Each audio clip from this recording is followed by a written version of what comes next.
Ladies and gentlemen, welcome back to the VALORANT Low-elo Challengers Cup 2 Playoffs, Day 2. I am your host, Rebel, and for our second matchup tonight, DSS Gaming versus FANATICAL Radiance, I am joined in the casting booth with Anna. How you doing on this fine night, Anna? I'm doing pretty good. I've had a great day. But I ended off with a great night. Nice. That's really good to hear. Great night indeed. And I mean, it's a great night here for VLE Challengers because we had an absolute banger. I don't know if you saw between RPG and Times tonight, and it was absolutely crazy the way that went down. RPG absolutely dismantled Times.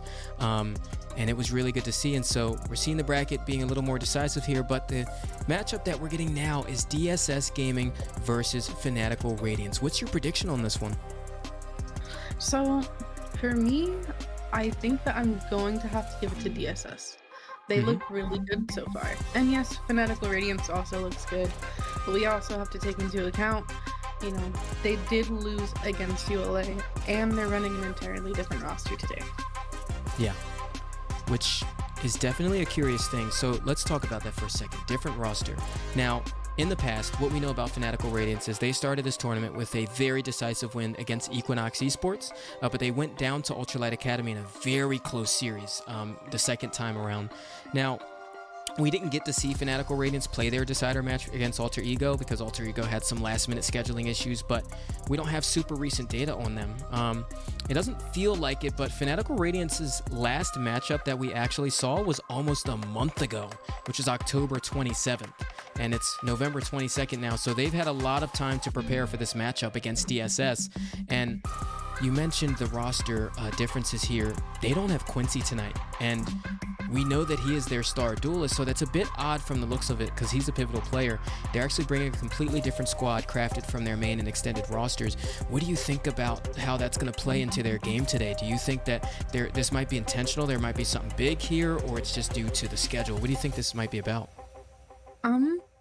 I think that, you know, Quincy is a great player, so I can't imagine a scenario in which he would be dropped or he would leave because, you know, they were playing really well as a team. So I'm sure that it's just some availability problems. So they brought in some extended roster members. How is that going to play out though? I'm not so sure because Quincy's a very strong duelist, and that right there is a huge win condition in a lot of teams, right? That tip of the spear, that first contact, getting those first bloods, and making so much space, that's a role that requires a lot of skill.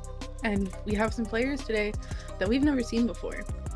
Yeah. I don't know if they have what it takes, but I do hope that they do. You're absolutely right. I think it would be definitely good for FANATICAL Radiance given all the changes that they have here. And before we move on to talk about DSS, you talk about the differences we have on the roster. Now, the constants that we do have, though, is Jungle and Boomered from the likes of their main roster that we've seen them play before. And I want to talk about this guy right here, Boomered. On stream here, we can see this is his stats totaled and averaged from his last matches here. I think he's played KO most often. 234 ACS, 1.19 KD, but I want to talk about that cast. 81% cast, which is one of the higher ones here in the tournament. So this is one constant that they have going into tonight's matchup, and this could easily be something that can still take FANATICAL Radiance over the finish line. I absolutely agree. Having had the pleasure of moderating all of FANATICAL Radiance's matches so far, he is definitely a player that stood out a lot to me. You know, playing from that supportive role, we saw a lot of KO. He not only was the kind of person who knew exactly how to support his team, but he also got those clutches, he got those multi-kills. So he's a very well-rounded player. But like you said, that cast, that stands out so much because to be able to be in that supportive role, stay alive, and do what you need to do to help your teammates do their job. Yep. That's exactly what you need. Yeah, you're absolutely right. So well said. Now, I want to think about DSS here because we've got DSS Gaming on the flip side. Now, they're a bit more of an enigma coming into this due to the fact that unlike any other team in this tournament, they've only played once to get to this position. So the one time we actually did see DSS play was against Salvation, and it was so dominant, 13-2, then 13-7 in that series to take down Salvation. And we saw yesterday that Salvation is a force to be reckoned with by beating Ultralight Academy 26-4 as the total round differential in their series. And needless to say, DSS have a clear upper hand coming into this matchup, but they don't have Trombone Man Noah tonight, as he's actually graduating college this weekend, and that's one of their biggest players on the squad. Do you think that'll change DSS chances? It might affect them a little bit because he was a very dominant player. You know, he made a huge difference in a lot of the rounds. Again, he has that kind of clutch potential that you like to see. Yep. But there are also other strong players on that team, right? It's not a one-man team. Yep. So to know that they dominated a team that dominated Ultralight, and Ultralight closely won against FNR, it kind of just, it continues to lean in the direction of DSS. Yeah, you're absolutely right. And looking at the map veto here, so Icebox does get banned out, which actually surprises me because the first time we saw DSS on Icebox, I mean, they took the tournament by storm, and it was absolutely amazing. And you know, we had those clutch factors coming out from Trombone Man Noah on that very map. But so Icebox and Lotus getting banned out. Ascent is actually the first pick here. Fanatical Radiance taking on Haven, and we get Sunset as a decider. Now, Fanatical Radiance actually chose to start on attack on Ascent, which is interesting because, you know, I think I speak for a lot of people that feels good to start on that defense on Ascent a lot of the times. How do you think that's going to play into maybe the tempo that we might start this series with? I think that, you know, that's a team where they like to take control of the tempo, right? You see them decide whether the round's going fast or not. They are really good at taking that control and maintaining it. So Yep. I do think that the attack would be a better half for them. But of course, overall, like, defense is generally the preferred side, which could mean that, you know, DSS prefers defense. So it could be preference versus preference. So I expect to see some really interesting things going on. Yeah, 100%. And as we get ready to move into the agent select here, I'm starting to think about what we're going to expect here. Now, what we usually get on Ascent is the heavy meta of Omen, Killjoy, which sometimes can also be Cypher, and then you get that Sova, KO, and Jet. We've also seen the double Sentinel comp in this, particularly from Ultralight as well, who play that Cypher Deadlock. And so as we go into this agent select here, we're going to get a look at the metas that these teams want to play. See, the Omen from both sides is, you know, to be expected. Jet, Cypher, Yoru? I don't know if they're pulling our legs here. Yeah, they might be, because that'd be interesting if it happened. I know that last season, during Cup 1, Genesis, Rendezvous was actually a team that loved leaning onto that Yoru most of the map. So, I mean, it's viable, but I mean, there's got to be a very particular system around it. Yoru's actually pretty common on these maps these days, especially when it comes to the Cypher Deadlock comp. We see Shopify Rebellion, who actually just won the Game Changers Championship, you know, their second year in a row. Absolutely amazing job from them. And Fluorescent is the player that we see play the Yoru on this map a lot. So it's definitely a style that can come through, but we haven't seen it yet here in this tournament that much. I don't think that we're going to. As amazing as it would be to watch, it's just not something that I would expect to see. At least not from these teams. I can't say that we would never see it because I coach RPG. Yeah, that's true. But, I mean, on the side of DSS, Anna, this is a really interesting pick. We get Draken on the Phoenix, which we did just get the Phoenix buffs. Lately, we've been talking about... Wait, are we going to get the Yoru? Oh, at the last second there. Are we gonna get a breach? Are we getting a breach? Whoa. Okay, so we have way more to talk about here. Yeah. Wow. The breach and the Phoenix. Let's see. As someone who, back whenever I was playing on the team, we did explore playing breach on this map, and it was really good. He's a great agent on the map. You know, despite what people may think, the retakes with him are amazing. And I think that he can support the Jet really well. But you are missing out on a lot of the info that you can get from Sova. So that makes the gameplay very different. a lot less defaulty, which is the style of this map. Yep. I think that is going to make it a little bit harder for Fanatical Radiance on attack, particularly with the Breach. I totally agree, though, that he can be really good on this map in terms of managing chokes and also stopping retakes from coming through, right? If you're on attack, you know, you have him play for those stuns, flashpoint onto the site. You have that Aftershock. If he plays towards Hell, you can just throw that Aftershock to completely deny that entire space. So there's a lot of really good things that you can get out of him here, but on the flip side, the Phoenix from Draken. Now, the last time I saw Phoenix played on this map, there was like a Viper, you know, coupled with it. I think I remember Loud played a comp like it a long time ago. It was like a Viper comp with an Omen, and they had a Phoenix in with it. But we got Phoenix buffs recently, Anna. So his hot hands, or not the hot hands, the wall itself, I'm blanking on the name of it, actually goes through walls now. You know, so there's little things here and there that you can get out of it. His curveball, which is his flashbang, actually is now his signature ability. Hot hands was replaced, and now you can, you know, throw those curveballs. If you get 2 kills, you know that you get another curveball in place. So he's definitely got some viability on this map, I think, because, you know, he can recover some of those utilities in the middle of the round. I definitely can see a way that it can be impactful. I think the wall itself can help take a lot of space. And the flashes, you know, you're going to expect that Phoenix to get really aggressive. So, I don't know, I'm kind of excited to see how it works. Yeah. This is going to be super duper interesting. A lot of close range fights you have to take with that Phoenix as well. Having Phoenix in place of that KO, you don't have the option of throwing those flashbangs like across the site anymore. He's got to play for those close ranges, and as you said, that wall really helps him get those close ranges through. I like that you mentioned not being able to play at range, since, you know, you're playing that Phoenix. So it does make me question a little bit on how well the team's going to be able to support the Jet. Because Jet and Phoenix are not commonly seen playing together. Yeah. I can only imagine Jet getting flashed so many times. True.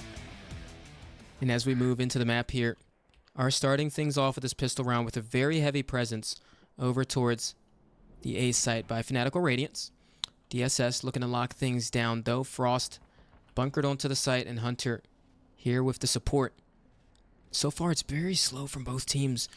Defenders not looking to bite anything off, and also Fanatical Radiance looking for any sort of responses. And the more it's quiet at the Western Front, it looks like they're very decisive in pushing this site.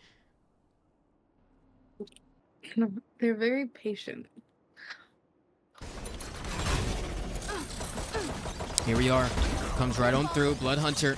He's a little bit preoccupied with the main choke point, so he gets taken down by not average guy, but Frost. He takes down 3 on the round, and just like that, so many have fallen for Fanatical Radiance, Anna. Good. Ooh. Lord Buckethead knew that that flank was most likely coming, but he still got caught by Faulty. And I mean, it'd be huge if he's able to find it here. Unable to land the shots. Draken taking him down, and there's a first round for DSS. I mean, that KJ setup was beautiful, and the way that, you know, Frost played around it. I like that they set up A first round. That's something that I like to do as well, because most teams will push A first round expecting that B side setup, and it's super strong on pistol. It was a beautiful play. 100%. As we move into the next round here, looks like they want to already shift things over. Fanatical Radiance going to explore this tile space, and I don't see any DRX trap plays going on, so they can definitely explore this safely. We've got that Phoenix and Silver towards the B site. French Toast Marshall in hand. Looking for any picks, but what I like about the way Fanatical Radiance are approaching this right now is they're looking for exactly what I was talking about. That tiles trap play. They played very passive over towards B main at first, but since it didn't come through, they can safely move towards this B space. I like that you mentioned that, yeah. I think the trap play is something that a lot of people kind of forget about sometimes. It's such a strong play, but at the same time, you know, that's not exactly possible with the comp that's being played on the side of DSS. You know, without that KO flash.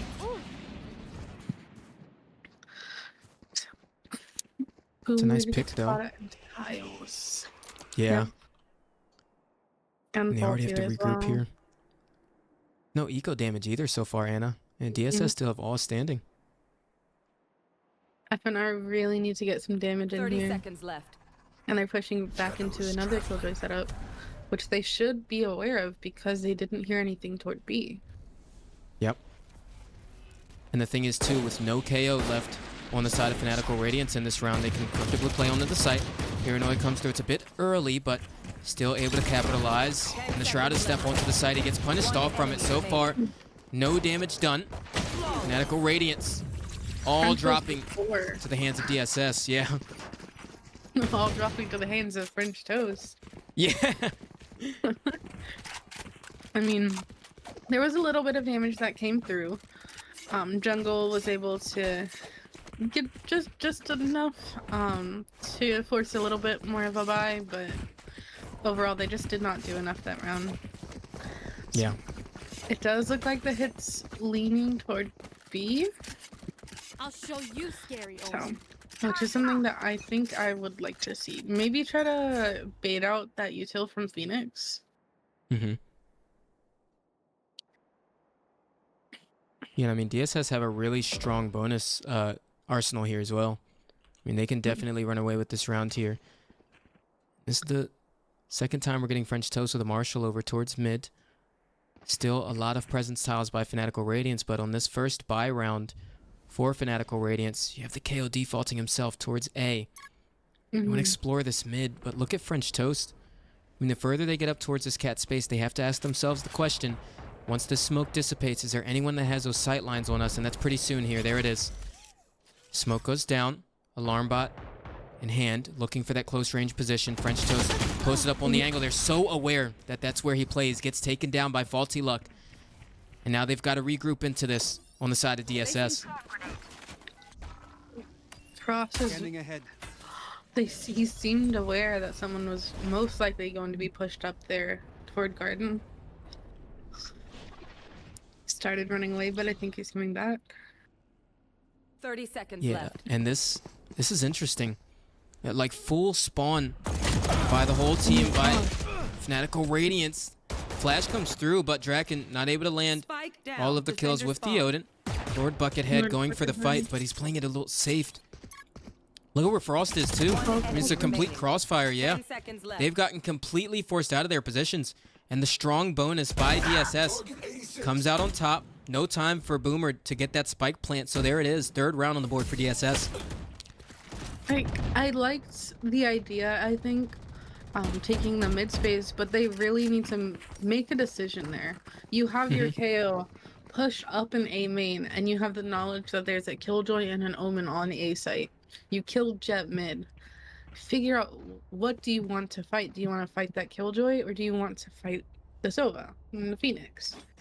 I mean, they had a lot of info and a lot of map space, and they just did not capitalize off of it. Here. So I'm really hoping to see that they're going to fix that. You're absolutely right.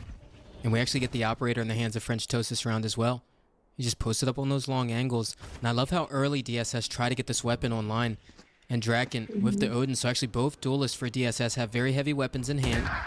They're looking to really bunker things down, but Boomer is actually able to get the pick on the French Toast. That's the operator down. They're going to have to recover that later, but Lord Buckethead looks like he's trying to take that task into his own hands. Frost, who's the Killjoy on the side of DSS, is actually looking to bunker down this tree space, but as his teammate goes down on the A site, he's all alone here. Paranoia comes through, playing around the dark cover. It'd be huge if he could get some impact through the smoke here. As they run over towards the site, he hears one stays back, stun comes through, goes through the smoke. There it is, first one in his hands.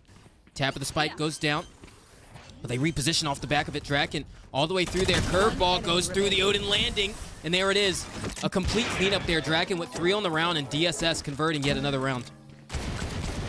So, during this off time, I want to go back to one thing that you mentioned, and that's getting the operator online so early. I will always advocate for getting the operator online as soon as possible when playing defense on this end. Yes. But they did one thing that I would disagree with, and that's whenever you're playing op on this map, I would prefer to have the op posted up in tree/mid cubby, because then you have sight lines on all of bottom mid, right? Whereas whenever you're mid bottom, they could hit you from either angle, and it's a lot harder to hold by yourself. Yeah, I actually agree with you on that. I feel, oh, never mind. French Toast doesn't agree. Takes down not an average guy. But no, I definitely agree with that there. I mean, it becomes predictable over time too. I mean, French Toast is always here. And they're going to continue to capitalize off of that over time, but he's still doing damage so far, painting a different narrative than what we're seeing from that position. But as we turn attention over here towards the A side, it looks like we're getting regrouped over towards Cat. Faulty Luck with the first point of contact on the Frost, but no picks are found. But look at where Bloodhunter is. He's actually managed to completely work his way through A main, so there's a backstab they might not expect here. And that turret didn't get the information. There it is. Takes him down, run it back, invested from Draken.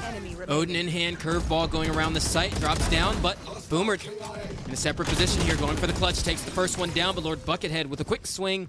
5-0 right now for DSS. Just another little detail that you need to take into account that's not, not being thought of. Whenever you go into that split toward A from mid, you have to re-clear main, especially if you don't have anyone lurking there. Because you just gave them all of that space. Of course they're going to take it. Yep. So for them to not clear that out, or even, throw a knife or do a little like pop flash and swing it to see if anyone's there, that's a really big mistake. Yeah.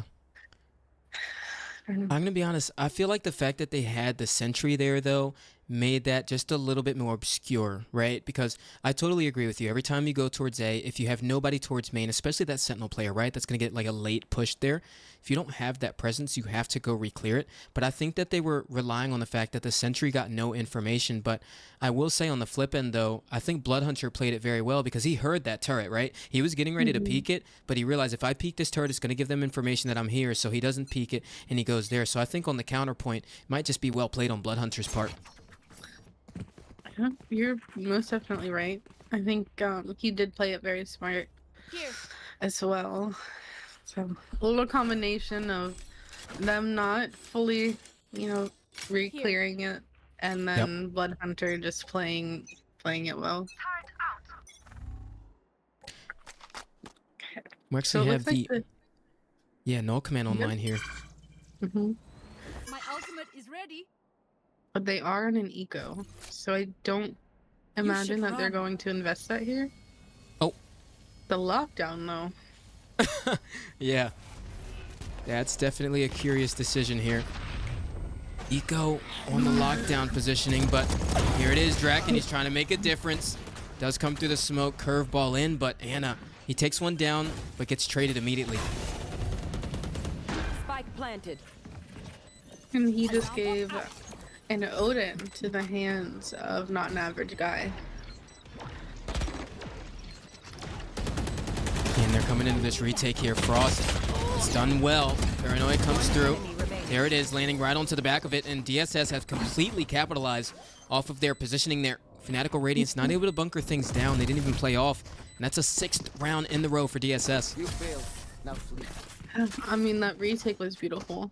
I think losing Faulty there wasn't needed. I definitely think they could have avoided that, but the retake was great nonetheless.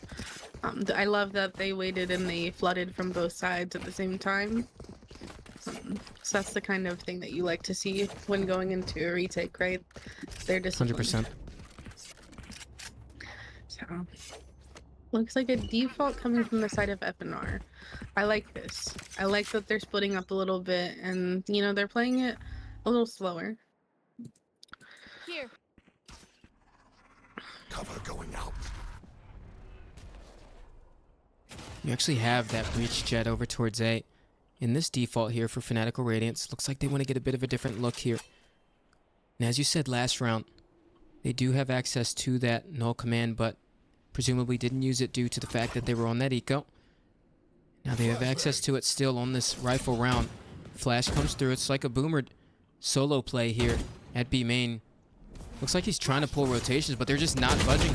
Immediate curveball comes out from Draken, but he's not able to get the pick. Not an average guy, going to punish him going into that angle. And now Bloodhunter, the only one left here towards this A extremity to fend things off. And French Toast, as he arrives, listening for the take to come through. And there it is, Paranoia through tree. Bloodhunter still playing back, but that 0 point is going to give them the information that somebody could swing through this smoke at any time and maybe combat us. And now they know the Jet is here. All of the pieces of the puzzle starting to fall into place for Fanatical Radiance, and now they make the decision to come out onto the site. 30 seconds left. Okay, so the lockdown followed by that null command. Can't use that. Okay, it looks They're like completely FNR is forced going out. to invest his ult Yeah. to avoid being detained, and he gets the pick. Ooh. Oh, that's huge. One enemy remaining. I was going to say, Bloodhunter if Jungle on got away with fire. that would have been crazy. Yeah, Bloodhunter's on fire this round, but Faulty, wait, he's got the rewrap. Gets the first pick, doesn't overextend. It'd be a huge clutch if he's able to get it. Bloodhunter so far with 3 on the round. Nano Swarm, I think Faulty Luck has handled this so well thus far.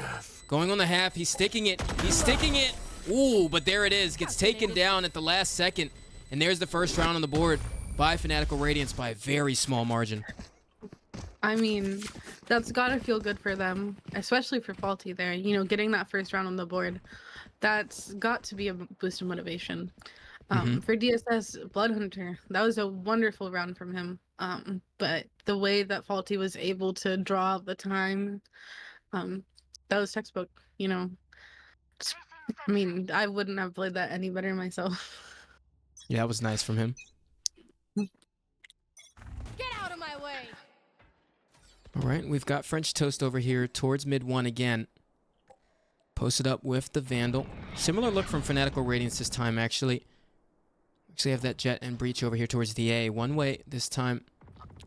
Looks like it makes things a bit more peculiar, as the Breach is just looking for those picks, but back off the angle, and there's the Jet spotted. So they know that the setup is very much the same as what it has been before.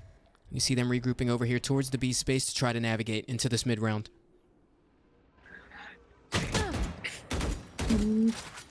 I would have liked to see maybe the bleach, the breach flash to kind of take that space and apply a little bit more pressure. It does look like the hit wants to go into that KJ. We do have Frost sitting boathouse. And we actually get the TP from Bloodhunter to sit back at boathouse with the Killjoy. Yeah, but look. Killjoy is actually completely fully inserted towards this B site. But the attention is over 30 seconds left. towards A. Hot hands from Draken. Does fend things off for just a second. On the other side, though, we've got access to a lot of utility by the other team. Curveball comes through, and he's doing such a good job of stalling the space out even further, doing damage by taking down that kill through the dark cover. Plant is going to come down, though. Not able to get the spams there through the metal positioning, and now there's only 2 left standing for Fanatical Radiance to do the damage. Not an average guy. Can he make an above average play here? Here it is, Lord Buckethead right onto the angle. First one gets taken down. Value found. Cloudburst makes it very awkward for him. French Toast, 3 on the round, capitalizing, and that's DSS with their 7th win of this map so far. There's something that I wanted to know. So the Killjoy, obviously we saw that they got themselves positioned into logs, and they were able to lurk up into CT, but they got spotted by the turret from Frost. Yep. However, I don't know if there was a lack of communication, but the DSS smokes. So Bloodhunter was shot in the back in CT because, you know, they were able to get up there.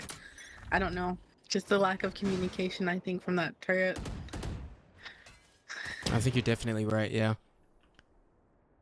In this round, I mean, they're not going for that same default either. You're stacked over towards this B space, which makes a lot of sense too to them being on this eco, but Lord Buckethead's got that Odin and he's going for spams. Gets a little bit of chip damage down.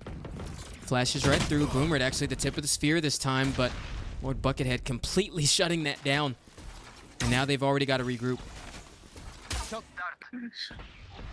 It is really unfortunate to lose that KO so early into the round. That's all of their info gone. Yeah. You only have the breach, yeah.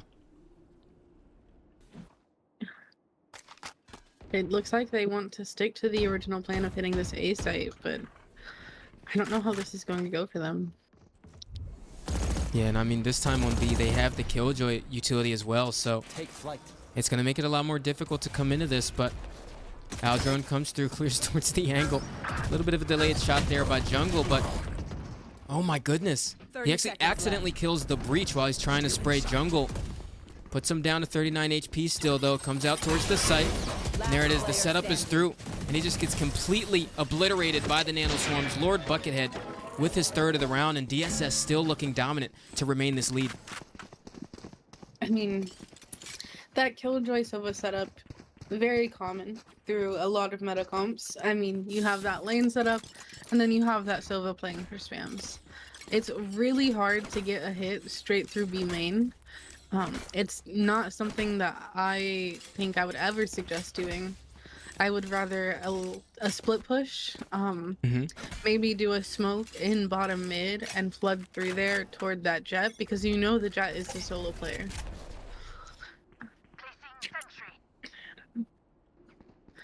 Looks like they're leaning back toward A, but DSS has that read. We have the Killjoy set up there. Faulty with the wall-bang headshot on French Toast. Yeah, and French Toast was playing the same position he has been to go down there. I mean, I know it's working for DSS because they're in a wide lead right now, but French Toast, poor man, starting to get shut down in that position more often. Blood Hunter. They go ahead and put the dark cover towards main. I think Lockdown is about to go down toward that A site. Yep. I mean, this is the round to do it, too. I mean, they could really use this round right now. They've got the 5v4 man advantage, and there's that lockdown. As you said, Frost gonna try to play in for just a little bit, but looks like DSS are gonna play it smart. Back up out of the lockdown and go in for this retake here. And there it is. Nanoswarms popped onto the site. Harness Fury taken out from Lord Buckethead. The tension starts to rise, going into a curveball right through the smoke. Not able to turn away from the flash, and Draken already got 2 kills, make it 3 with the run it back. So much value, and DSS have completely obliterated Fanatical Radiance. I mean, I really don't know what to say here. I think just that post plan is not there. Anytime that they get the bomb down, unfortunately, we're not seeing what we'd like to see from them. And in DSS with those retakes, they're textbook. They're amazing. Very well played. I do think that DSS may be running away with this map.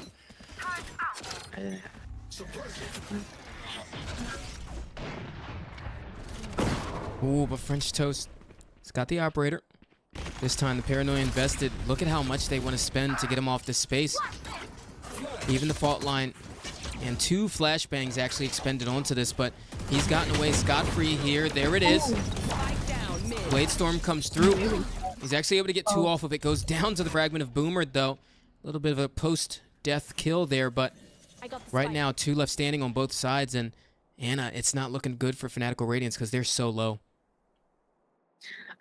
I mean, 49 HP on not an average guy. And that 5 on Faulty Luck, it does not look good. That we've got full HP on the side of DSS. And they're going into that Killjoy. Yeah. Just a tap from that turret. 1 enemy remaining. Oof. Yeah. Down, B. That's it. And that. Oh, I was gonna say that Nanoswarm might have killed him, but wait, if he didn't have. Right, there it is, DSS. But I was gonna say, so Faulty Luck, if he didn't have the new regen shield, he would have just instantly died there. Actually absorbed all of the Nanoswarm damage, but DSS was 10 on the board, and I mean, this isn't looking too good from Fanatical Radiance so far. I mean, I thought that DSS were going to look good, but I did not expect to blow up like this. I mean, Fanatical Radiance, they need to take the time to figure out what they're doing wrong, and they need to do it quick. They're losing their chance to take this map. Boomer alone yet again toward that B.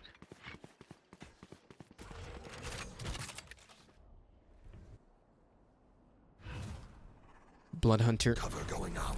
Second one-way popped here. Where the timing of the dark covers, but completely denying this A space. I mean, they want nothing to do with that one-way at A main. It's unfortunate too because there are so many good plays you can actually do around that one way. You know, you can throw that KO flash to pop over the one way and easily take down anyone holding the angle. But we're just not seeing that. Looks like Jungle's gonna TP past it. There we go. I mean, it took too long to do it though. Is it too little, too late? And already, KJ locked down as well, landing down. And he was actually able to get the damage on that from the shadows. So it actually repositions him back over towards A. I think Fanatical Radiance have definitely juked DSS here as the spike is over towards the A site. But they don't know they have that rolling thunder. That could have been like what they needed for winning that post plant. Yeah. So I hope that using that there didn't like take away their chances for this round. I mean, they're bunkering onto the side as we've seen a lot, but this has never worked for them at all. Drops down on the side, but as I say that, I mean, changing the story here. Draken able to come through. There's that Blaze coming out, going through the wall. Ooh, but it actually gets taken down. Fanatical Radiance, second round on the board here. That's definitely not how you want the first half of the first map going in this opening series of the playoffs match. And the other thing about it too, Anna, is they were putting Boomer on those lurks so much that he wasn't able to get the impact that he usually gets, being second in as that initiator player. So I think that also played to their demise as well in that first half. I absolutely agree. I mean, having the breach and the KO, you're kind of limited in what you can do because you need that KO to be playing more for info. Yep. But Boomered on that, you know, on that role, I think you're kind of taking away from the impact that he can have. Absolutely. I mean, I would prefer to have him with the Jet. Blinding. We're just not seeing that. We have him over toward B site with the Killjoy. Where the It's a very fast take here. Yeah. The action is so fast too. And Phoenix has already gotten into those close angles. That curveball so hard to dodge. Completely dismantling Fanatical Radiance so far on this defense. And Anna, need I say, this might just be a 13-2 here. It might be. Not an average guy looking to get a little bit of damage. He knows that there is someone in that main space. That breach flash is wasted.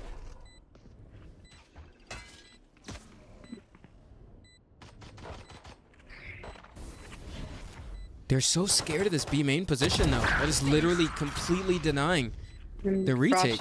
Why they should be. Yeah. Last player standing. Okay. Takes him down. And again, too little too late. Fanatical Radiance looking so indecisive going into every single engagement that round. And that just easily takes DSS towards their 11th round win. I mean, I think you said it right. We might be looking at a 13-2. I'm not sure what FNR can do with this eco. They have the stack toward A, but it looks like the hit is coming into that KJ again. Who's alone? Stay in sight. And once again, it's a fast takeover here towards B. This time, it's where the KJ utility is, and Faulty Luck just always getting completely ran over on this site. Can he do any damage here? Shots not able to connect. Does get taken down by French Toast. And once again, Fanatical Radiance are on their back foot. Spike planted. I mean, they're flooding in, but there's not so much that they can do. Not an average guy. Does take out Frost. Oh, but look at where French Toast is. He got forced off there by the aftershock. It's 1, 2, and 3 of the round, but left on 1 HP is Jungle, and Draken takes him down to secure their 12th round. Match point. I mean, there are going to be some guns on the side of FNR for this round, so that is a silver lining. You know, their buy looks a little bit better. Not quite a full buy, but I mean, I don't know what to say. The amount of teamwork and just, I mean, skills that we're seeing from DSS Shadows just traveling. kind of overtakes FNR at the moment. Cover going out.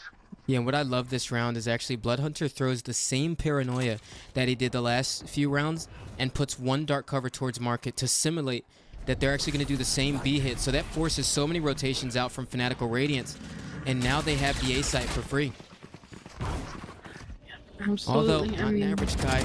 Ooh, popped the tailwind there. He almost got a kill. But Bloodhunter's going to be a difference maker.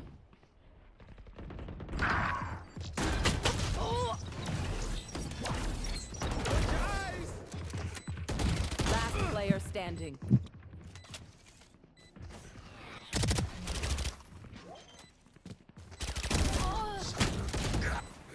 Yeah.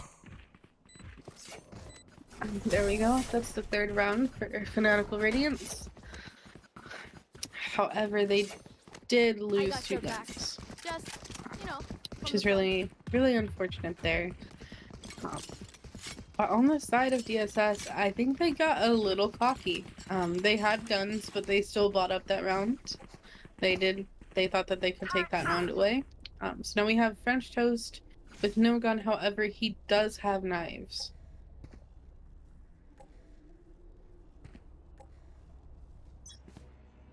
We're gonna see another A hit coming in here. Get out of my way. Draken has his ult as well.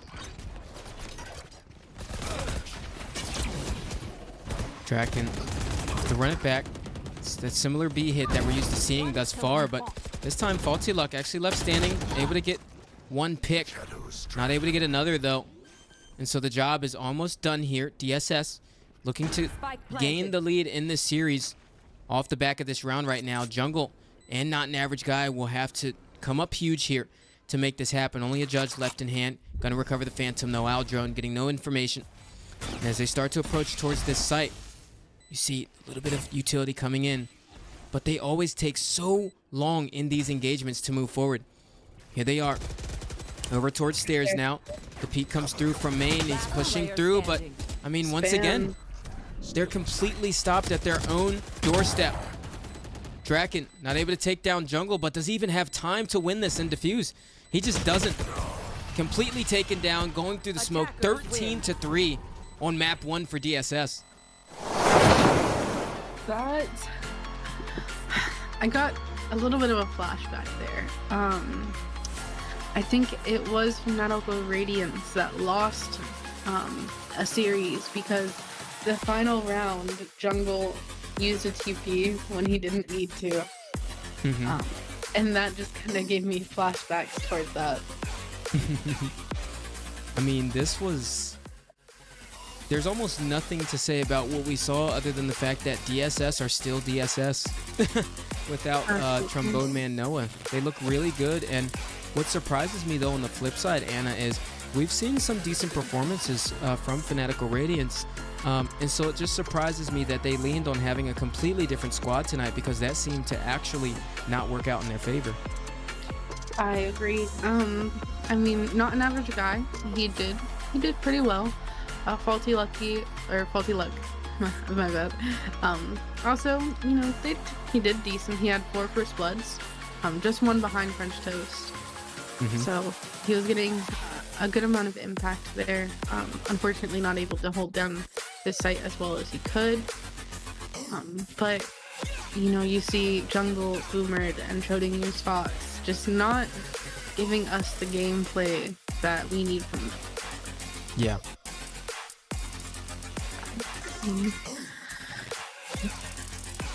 Not what I was expecting from that first one at all. I definitely think that DSS are staying in the position that they were in before, and I mean, especially French Toast, amazing performance from him. Draken as well on the Phoenix. You know, I was a little bit hesitant at first because I'm used to different agents around the comp with Phoenix, but even though I think he's viable on this map, I wasn't sure if this would be the comp to do it, but they definitely, you know, found their footing, and I think this is really good coming into this. Now, this was DSS's map pick. We're going into Fanatical Radiance's map pick next. Do you still think they even have a chance in this series after that? I expect, you know, a better performance from their map pick. But, you know, from this map, we see, aside from, you know, plays, because we didn't really see any set plays from the side of DSS. They had the same setup every defense, and on attack, they just did 5-man hits every round. So we're not really seeing anything special from that sense, but we're seeing that they are really good players. They're not afraid to take fights because they win those fights, and I think that alone may mean that they're going to take the second map.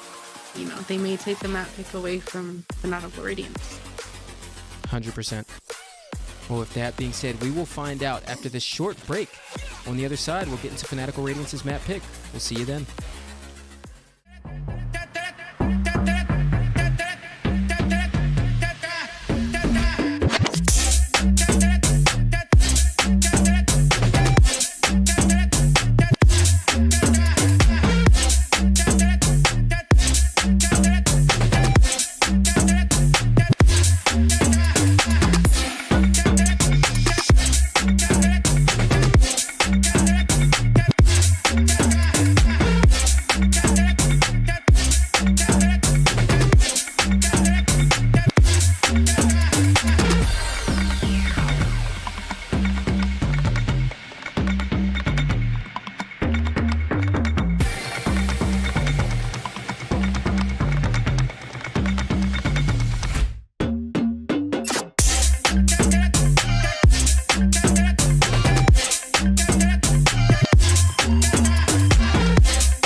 Welcome back to DSS Gaming versus Fanatical Radiance. Ascent taken by storm by DSS Gaming, 13-3 in favor of them. And honestly, just by the looks of things, a lot of players Anna on the side of Fanatical Radiance having a hard time performing right now. I mean, we had their Breach, who only had 1 kill, went 1-15 that entire map out of 16 rounds, and also Boomered going 5-14. So definitely not a performance we're used to seeing out of all of the Fanatical Radiance players.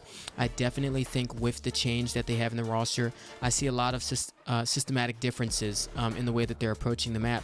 Now we're going to Haven, which is their map pick, and it makes me wonder, did they scrim this map with the roster that they're fielding tonight, or did they scrim it with their regular roster? Because either way, I mean, they got to give us something different than they did the first map. I think that is honestly a fantastic question because, you know, there's a pretty good assumption that going into this map, they expect to have a Neon. You know, they expect to have Quincy here playing that Neon, but I don't think we're going to see that today. And I don't know, you know, if they're going to be able to work around having the different roster because, like you said, it didn't really work out well last game. So I'm not sure what to expect here. Yeah, I mean, this is going to be absolutely insane coming out from it. I mean, first map, definitely a wider margin than I was personally expecting, but I want to speak about the duelist player on the side of DSS Gaming, French Toast. He did an absolutely exceptional job. The only player in the lobby actually that game topping 300 ACS. And then he's also able to get 5 first bloods. I think you mentioned Faulty Luck was 1 behind him on 4, which is good from him. But French Toast topping these things off. And this is now when I ask another question about Fanatical Radiance is, when French Toast is playing like this, and then you also have Draken who's able to play that duelist role, which we saw out of him in their first series from DSS. Fanatical Radiance without Quincy, I mean, how are you going to find these openings when French Toast is on the other team? I definitely think that it's going to be a challenge. Yesterday when we were casting, we talked about how the difference in having a good duelist entry and a duelist that's able to take that first point of contact and get those first bloods is huge. You know, that alone makes a big difference. And I think that we're seeing that tonight as well. Yeah. I mean, absolutely exceptional performances out from the squads here. And as we get ready to go into the agent select, we're going to get a taste of how both teams are going to be playing this Haven matchup as we do get the ready ups.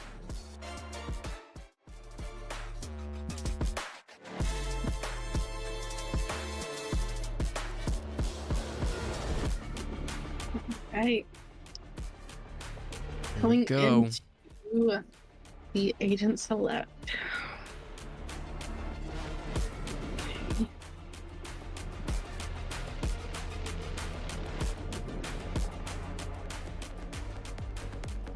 Now, this is interesting. We're seeing a Fade and KO hover, which I actually don't mind on this map. I do like the Astra. I think we're used to jungle on that Astra as well, so nothing crazy in terms of the comp from Fanatical Radiance on the hovers. But DSS, I'm seeing that Jet Yoru here, which I love on this map, and from what I remember, Red Panda Gaming actually played a comp similarly to that before, right? Yes, Yoru is played on this map. Also, often we may see an ISO on this map. Yep. It's very good. If you know how to play around it properly, I think that it's a very strong pick here. Yeah. See, and then 100%. we have the Omen, you know, pretty standard. I think there's a lot for him to play around with here, but we do see a difference between the KJ and the Cypher. Yeah. Both great sentinels on this map. Me personally, I enjoy KJ on this map. I think that the setups are pretty amazing, and you can set up some really good turrets. However, I do know that Cypher, the kill trips on this map are really good. You have the unbreakable trip towards C, so I do expect them both to set up, you know, toward that half of the map, but I also expect to see some differences in how they play around that, so I'm excited to see that. Yeah. I totally agree with you. I think Killjoy is good on this map. But one thing for me about that Killjoy is, I mean, it can be a bit dated. I think in the current meta with Neon and Jet being very heavy picks time and time again. I think that it is very often that Cypher is better at locking down the spaces than Killjoy, but I definitely think that Killjoy has a lot of really good potential on this map for sure. Something that I'm a little surprised about though is that we don't have a breach on the map at all right now. Yeah. Breach is an agent that I would expect to see mirrored actually toward both sides, but we don't see them at all here. So what are your thoughts on that? I think it's definitely interesting. I think Breach is seen in the Neon comp all of the time, and the Jet one, the Sova Breach. But, I mean, the thing about Boomered is he's honestly proven to be so good at that KO that I think it's comfortable enough for him to play onto this Haven match. And, I mean, we've never not seen KO on this map. I mean, he's definitely been shown before. I think that the pacing is a little bit different. You don't have those long-range stuns, right, where the Jet can dash off of, but you do have long-range flashes to work with. So I definitely think it's just as viable as the Breach on this map. And on the flip side for DSS, I don't think I've ever seen the Breach in the comp with the Jet Yoru on this map. Usually you see the Sova paired in there, so I definitely think on both ends it's certainly viable. I think that you're most definitely right.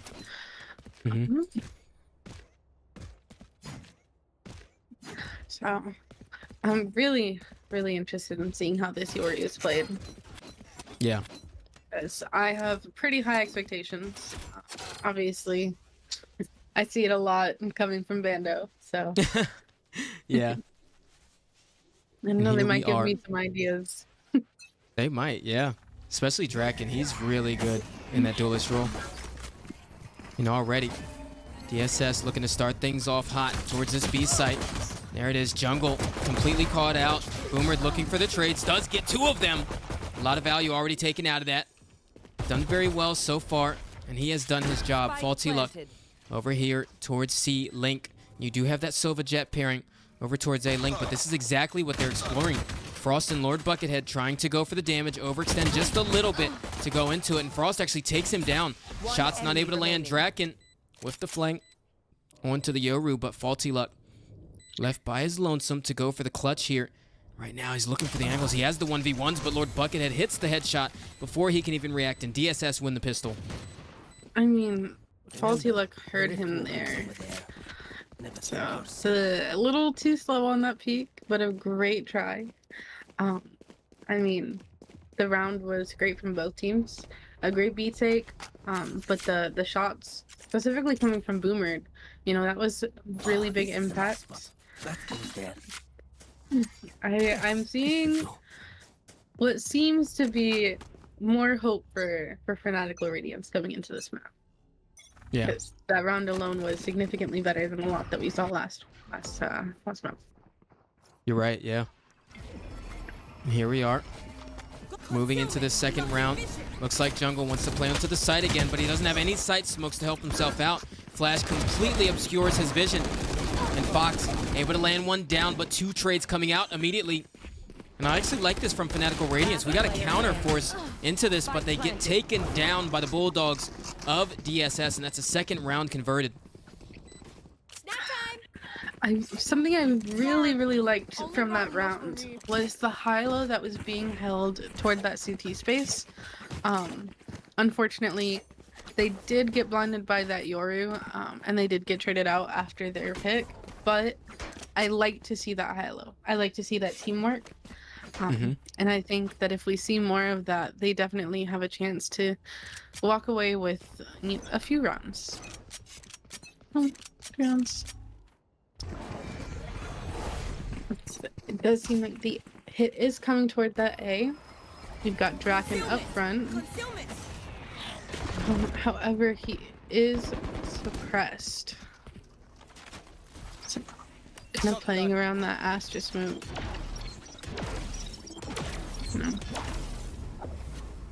Yep. I think FNR gave away just a little bit too much info. You know, there's knowledge that there's at least 3 toward this site right now. It doesn't matter. Yeah. I do like the effort to re-clear towards that space by Fanatical Radiance, but DSS, we're definitely ready for it. Looks like they're also looking for a reaction elsewhere on the map. They don't hear any noise. Quiet on the western front over here at mid as Frost scopes things out, but you see them. DSS regrouping over here towards A, and that's where the stack still is. Warning shots thrown towards the site, but they're not decisive on whether to play on the site or not. A nice shot from Boomer to open things up for them, but I mean, the only thing they can really ask for again is damage. 30 seconds left. The guns have looked so good by DSS thus far. Spike planted. One enemy remaining. Oh, that's Frost, rough. I mean, something that I feel like you should expect, you know, having a Sentinel played very similarly. Usually you want to wrap toward that mid space. It's really unfortunate that they caught out by that flank. But well played from Frost's side. So something that we talked about was we see a lot of really hard hits from the side of DSS, and we're seeing that so far. And it does look like we're going to be taking some space toward the A. But a mid push from Fanatical Radiance. Which is interesting, especially on a rifle round. Yeah. Exploring the space here, but Boomer was the tip of the spear there. I have the spike. Right now, it looks like they're looking to regroup over towards C, though. Toast gonna go ahead and shoot out the tripwire there. And now what's interesting about this round is we definitely get all of Fanatical Radiance to go into the retake. French Toast gonna overextend a little bit. Does take down Boomer. And man, that is a pick you don't want.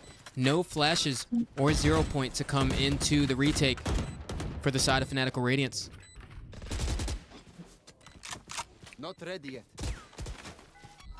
Scanning it. Okay. I mean, you mentioned that last game, but the retakes are just a little too slow. They're not taking that space fast enough, and they are going to run out of time. Yeah, I mean, they're gonna have to bait out the utility a lot quicker moving into the later rounds. I mean, two really nice picks from the Jet there, but again, it's too little too late. One enemy remaining. Wait, they Oh, almost... They almost got that. 0.01. Wow. That was a really, really nice try from Fanatical Radiance there. But again, just a little bit too slow. Like, the way that the retake was done was fantastic, but, you know, they can't be giving so much time away for that bomb to tick down.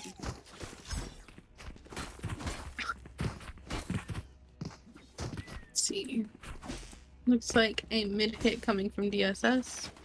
And Right here. despite being on an eco, we're not seeing Fanatical Radiance grouped up here. Which is a little interesting because they do it on their rifle rounds. But Yeah, and I mean, if Fox is the only one actually here on the C side to fend things off, I mean, it's a nice shot to open things up, but yeah, Boomer's not able to follow up on that, though. He's just behind the dark cover. I see Frost here as well, coming up for this lurk up towards B, so he'll be huge later in the round. I mean, Trapwire does catch him off, though. And right now, there's a lot of attention that Fanatical Radiance are going to have to spend. Looking for him here. There it is. The double peek comes through. Jungle able to get the trade quickly. but Still, he's down this to round, 82. yeah. Still this round, they're just looking for damage, though. Not a round they're going to be able to get, especially with the spike this fast now. And Draken, I mean, he's already behind them. One enemy remaining. Last player standing. Oh, that was kind of disrespectful. Just a little bit. Something I'm noticing a little bit is we're getting some really nice shots from a couple of the players on the side of Fanatical Radiance. Yep. But I think they may be overcompensating just a little bit. Like, Boomer gets some amazing shots off, even on his ecos with that Sheriff. But he goes down quickly after. I think he's trying to pick up where they may be lacking with their loss of Quincy. But unfortunately, him going down so early is really bad for the team. Yeah. Found them.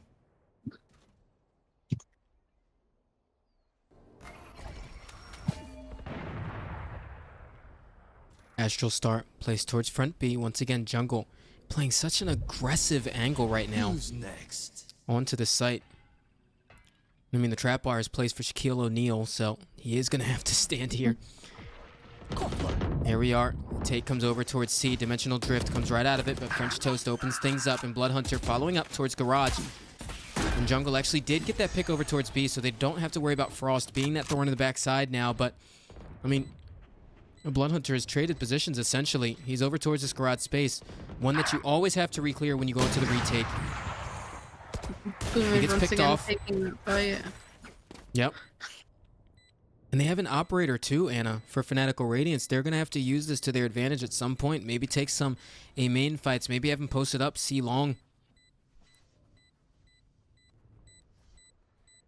I agree. I think they did not get really any impact from having that operator.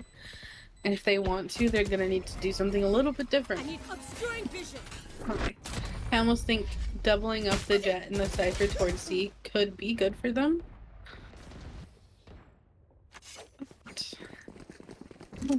See, it does look like he is going back toward the B site.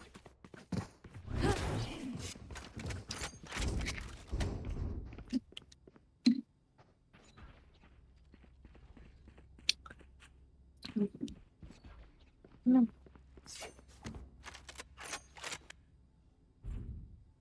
So quiet. Just, I mean, a blowout all around yet again. Yeah. 0 point. Is Try to coming defend toward things A, over where towards A. Yep. Boomer is alone once again. This is good though. He's playing in this Nebula. And the fragment comes out instantly. That recon actually isn't going to scan him at all. He gets sprayed out though. Tracking with the lurk toward mid. And we had a dink on not an average guy.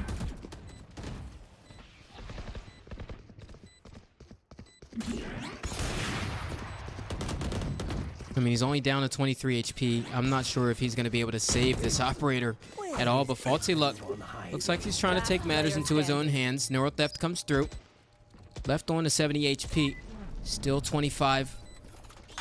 Left in the regen shield there, but goes down to Lord Buckethead.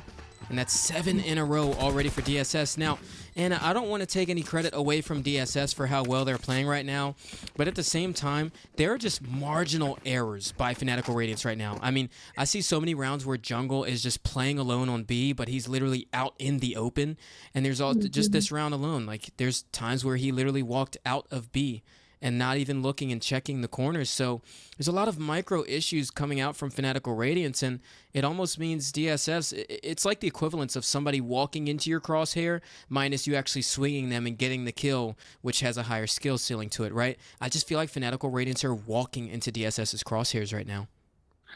I agree. I really want to give credit to DSS because I know that they are a good team, but it's so hard to do whenever we're seeing so many errors come out from Fanatical Radiance at the moment.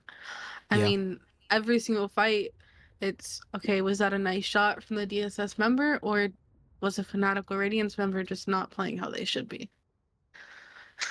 Well, this timeout definitely gives them time to figure out the answers to those questions. And, you know, I think there's definitely a chance here, you know, if they grab at least like 5 rounds here, which is so unlikely. So it's crazy I'm even saying that. 8-4 wouldn't be bad either. If they could at least get like 4-8, even 3-9's not terrible. It's an attack-sided map, and Fanatical Radiance, you know, are starting things out on defense. So I definitely think if they can recover at least 3 or 4 rounds here, they're sitting in a much better spot. So it looks like they're pushing up in A sewers, apologies, and taking a long-range fight with a judge. That's the kind of thing that we're talking about, you know, not something you really want to do. They found my wife. Yeah, I mean, Faulty Luck as well, with the Stinger. Just looking for a 1v1 with a Vandal, but luckily he does have the regen shield, so 25 of that HP guaranteed does come back for him. So he's left down to 70 here, total. Now French Toast is posted up on the angle. They're not even going to clear it. He does get a little bit of chip damage on him. It actually goes down. Overcommitted to the angle just a little bit. Lord Buckethead with the Hunter's Fury is able to do a little bit of damage there. Boomer down to 5 HP, but still gets a pick onto Draken. Cloudburst comes through. Not an average guy looking to come through, and a nice shot there. And if there's one way to do it, it's exactly this. This is what Fanatical Radiance need. Bloodhunter playing from long and just playing the time right now, but sticking onto the spike. Comes right off of it. He's forcing him, and he's just playing with his food at this point. And he goes for the spam through the Cloudburst to secure the 8th round for DSS. It was a good try from not an average guy. It was a good try. Bloodhunter, you know, just having fun with it. But I can't stop thinking again about those errors that we're seeing. Things that a team like Fanatical Radiance should know better. And I hate to be so critical, you know, but it's just, you know, we expect more.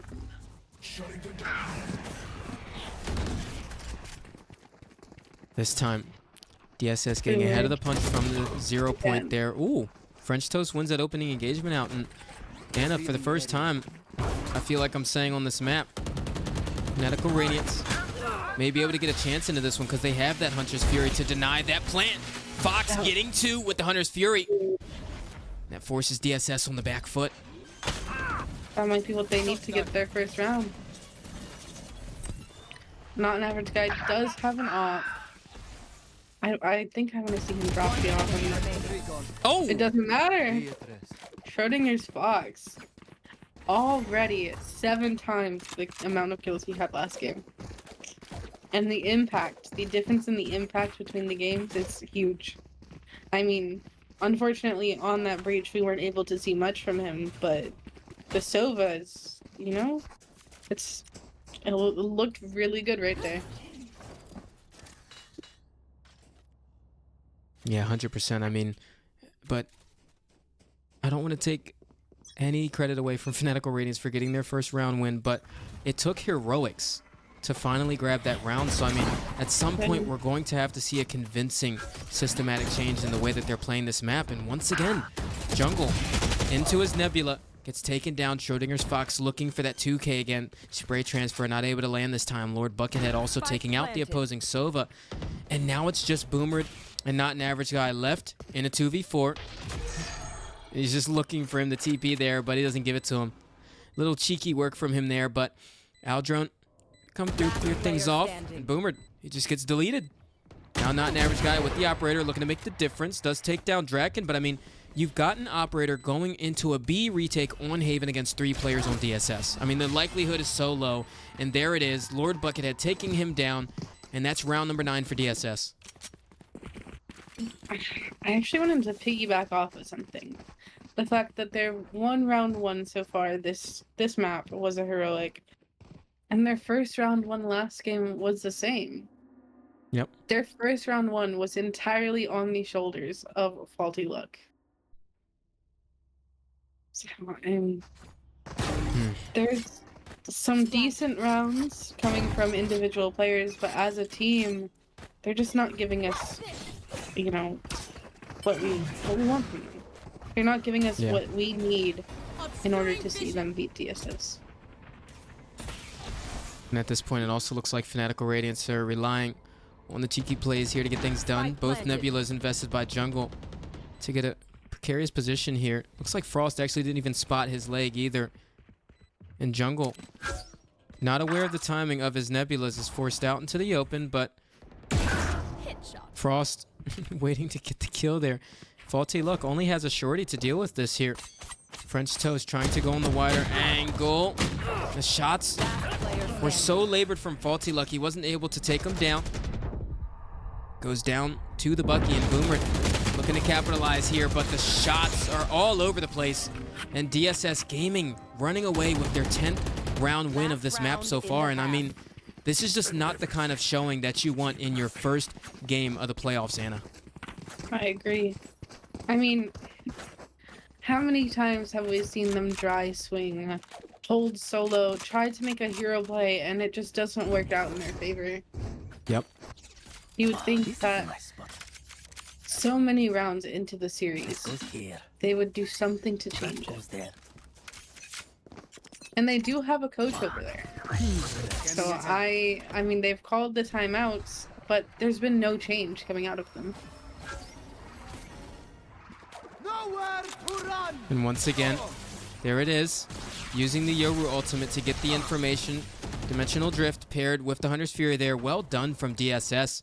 Textbook play. Boomer looking to come into the angle, but I mean, again, Fortnite prevails. Frost gets the running gun. 30 HP left on Faultluck, looking for the shots of desperation, but the knife comes through from Bloodhunter. That's so unfortunate. 11 to 1 half here on Haven in favor of DSS. As much as I hate to say it, I think we're gonna see a 13-1 here. Yeah. DSS are just looking way too good. I don't know what more I can say. I mean, Oof.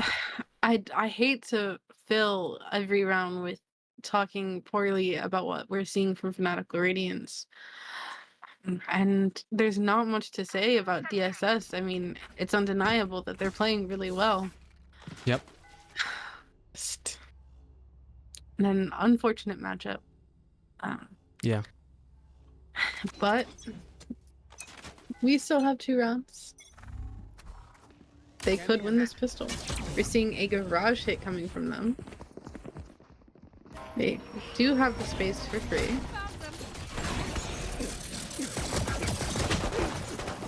Okay, Draken a little bit overcommitted there.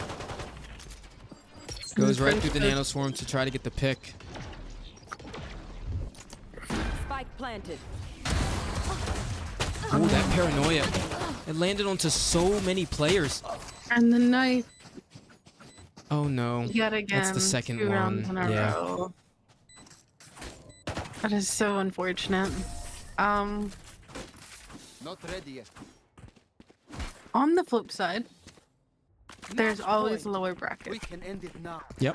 You never know what could happen. We could see DSS fake it to the end and Fanatical Radiance sweep the lower bracket. We could see this matchup come back. Who knows?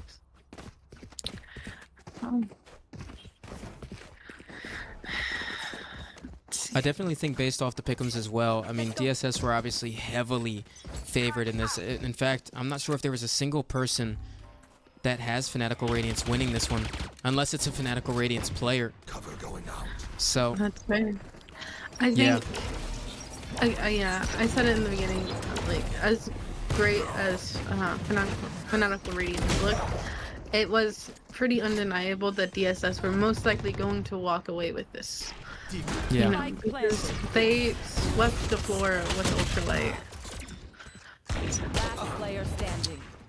And Boomer's the only one left to make it happen. Does take down Frost, looking for the clutch. It'd keep them in it, but French Toast takes him down with the classic and wins their opening matchup with the free weapon. DSS 13 to 1, Anna. Wow. I mean, that is one of the most dominant maps we have seen in this tournament to date, for sure. that right there. I mean, this alone is proof that DSS has not come to play. They're here, and they're here to win. Yeah.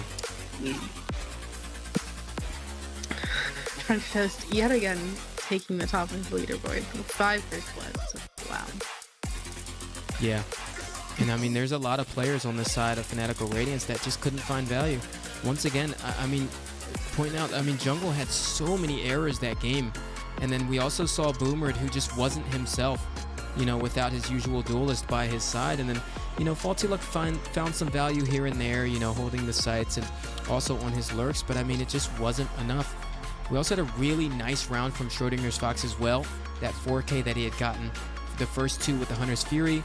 And then also that nice spray transfer with the Phantom that he got. So there's small inklings of like success that you could say Fanatical Radiance found maybe in their system tonight. But other than that, I mean, it's just a complete masterclass from DSS in terms of their calling and in terms of the firepower.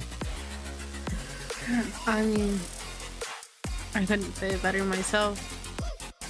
This match was intense, and we saw some amazing gameplay coming from the side of DSS. Yeah. I can only imagine, like, the IGLing. The IGLing is the only thing that I may question just a tad bit, because we did see the same setup every defense. Yeah. As great as the players are individually, I do wonder, you know, in future matchups, may they struggle with being predictable? I don't know. But amazing win from them today. With how easy though that they had this matchup, it feels like maybe their game plan is like, let's not show too much, right? I mean, you know, with the way that this matchup went, you may not even need to dig so far into that strat book. And so they might actually just be saving some of those strategies for the later, more harder matchups, to be honest with you, because I don't think they had to pull out anything super duper intricate against Fanatical Radiance tonight. So that might even be intentional too. That is a really good point. I mean, we've seen it before, you know, when a team knows for a fact that they're going to win.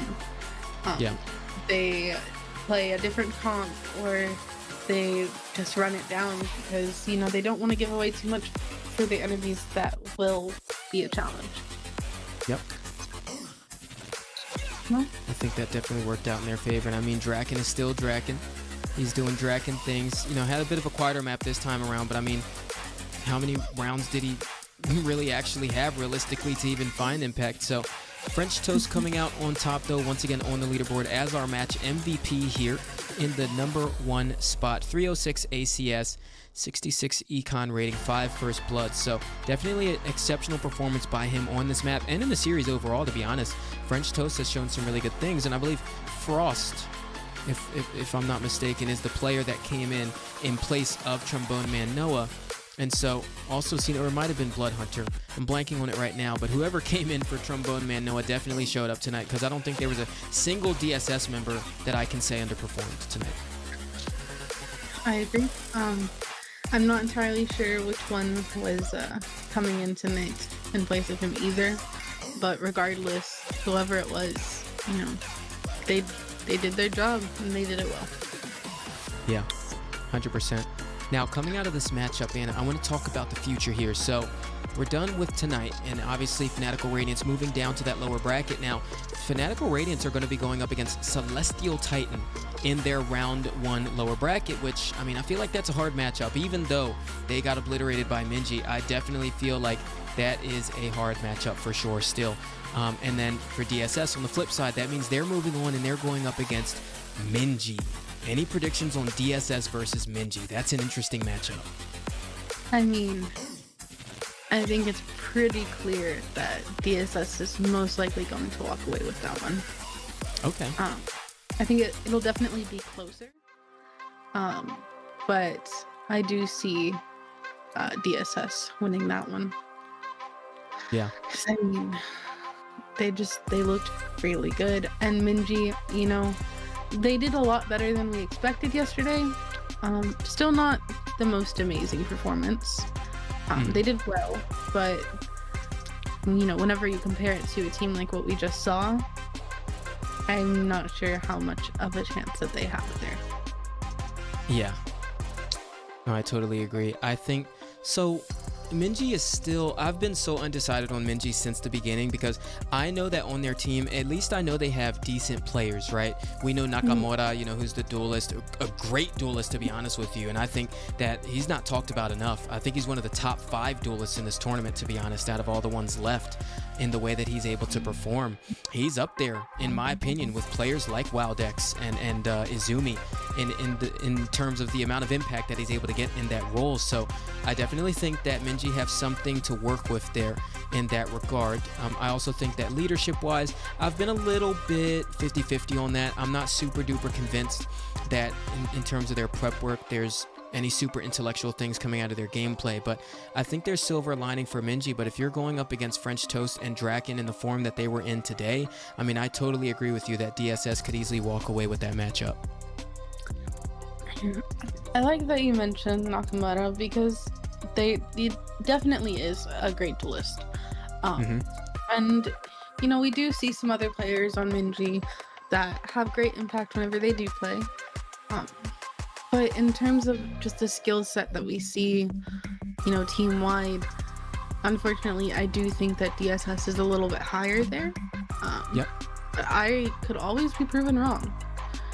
You know, I'm never opposed to being shown up.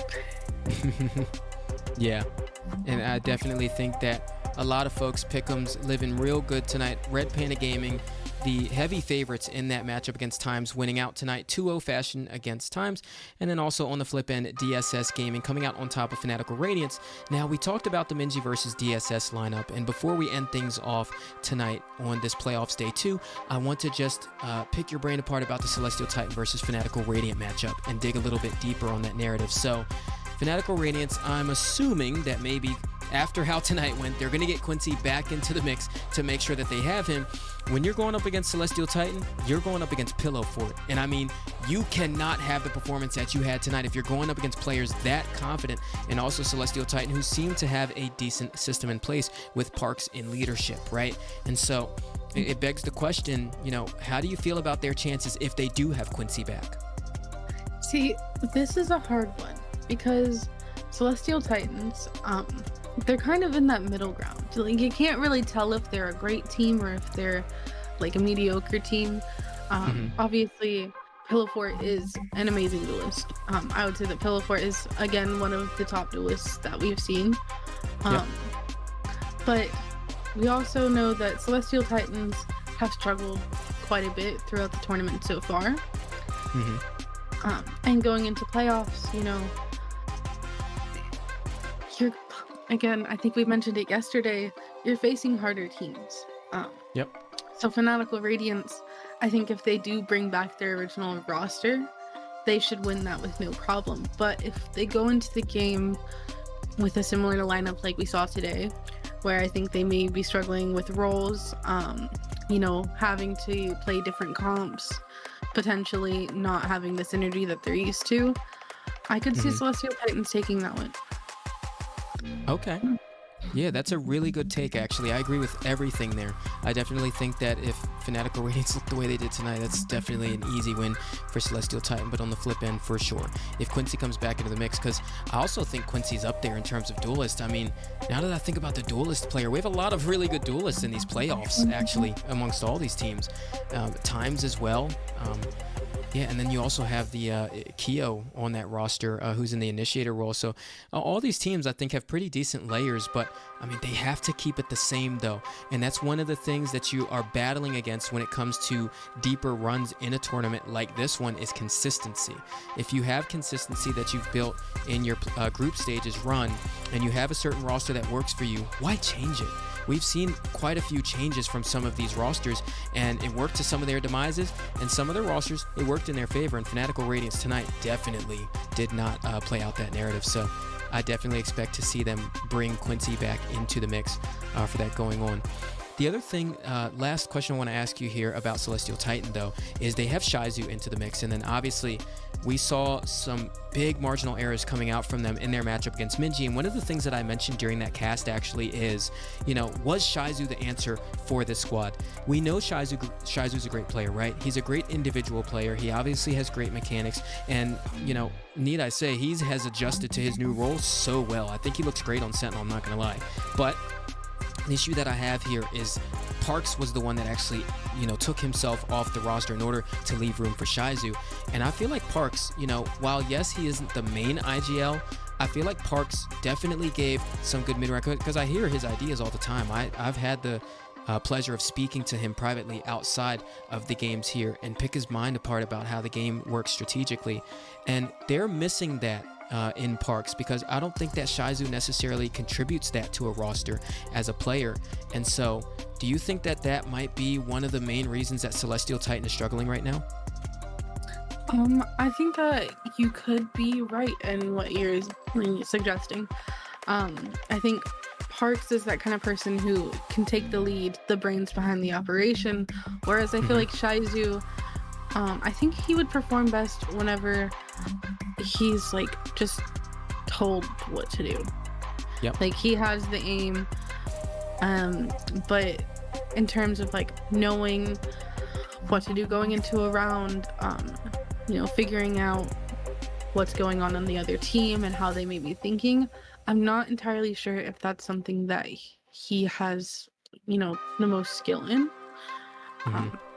I have very limited experience playing with him, but from what I have seen, he's very much an individual player that I can't see, giving the amount of input that I would see from Parks.